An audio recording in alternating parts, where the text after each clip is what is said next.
দানি, আর যিনি দান দেন তিনি দাতা। চলুন আজকে দান দিলে আমরা আস্বাদন করবো। শ্রীরাম বৃন্দাবন, বৃন্দাবনে আজকে গোবিন্দ আমার সকল সখাগণ, দাদা বলায় শ্রীরাম সুদাম দাম বসুদাম সকলকে লইয়ে আজকে বিনোদ খেলায় যাবে। বৃন্দাবনের আকাশ বাতাস মধুর, বৃন্দাবন সবই মধুর। সেই মধুর বৃন্দাবনে গোবিন্দ আমার সকল সখাগণ শ্রীরাম সুদাম রাম বসুদাম মধুমঙ্গল সুবলাদি যত ভক্তবৃন্দ রয়েছে সকলকে নিয়ে বিনোদ খেলায় যাবে। খেলতে খেলতে কি হয়েছে? খেলতে খেলতে যেই না গোবিন্দ আমার সুবলের বদনপানে তাকিয়েছে, সুবলের বদনপানে তাকানো মাত্র গোবিন্দে রাধা রানীর বদন। তাই তো বলছে আজ খেলা রস ছিল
সুবলের বদন থেকে গোবিন্দের রাধা রানীর বদন।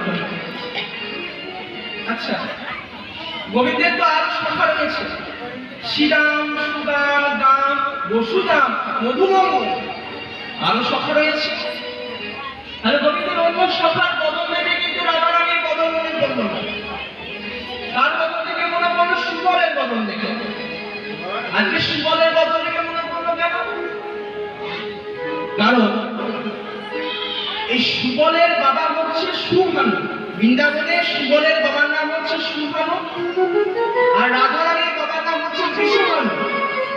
এরা ছিল তিন ভাই, সুভানু, বৃষভানু, চন্দ্রভানু। এরা হলো তিন ভাই। তিন ভাই তাহলে সুভানু ছিল না সুবল, বৃষভানুর কন্যা হলো রাধারানী, আর চন্দ্রভানু বিয়ে হলো চন্দ্রানু।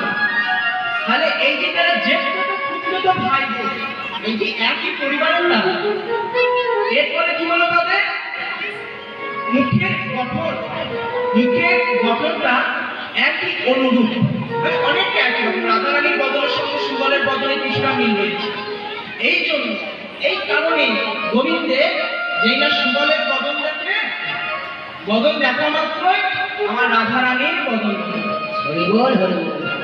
কিন্তু বদল মনে পড়লে তো হবে না, বদল মনে পড়েছে না, গোবিন্দ থাকতে পারছে না। এবার রাধারানীকে দেখতে হবে, কি করে দেখবে? সঙ্গে দাদা বলাই রয়েছে, দাদা একটু তো সম্মান করতে হবে, দাদা দাদার সঙ্গে সবকিছু চলে না। আবার দাদার উপর দায়িত্ব রয়েছে।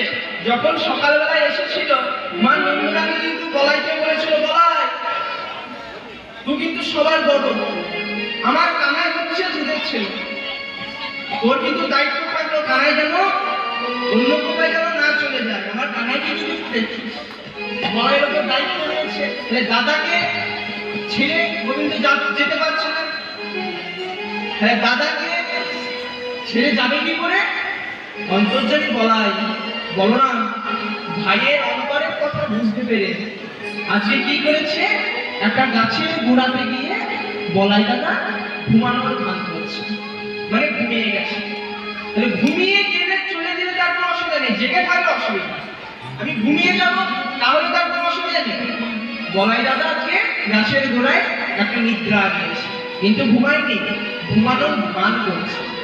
তাই তো বলছি আমার বলাই দাদা ঘুমানো নাকি, বলাই দাদা ঘুমানো নাকি, বলাই দাদা ঘুমানে নাকি, বুঝতে পেরে বলাই দাদা ঘুমানে নাকি,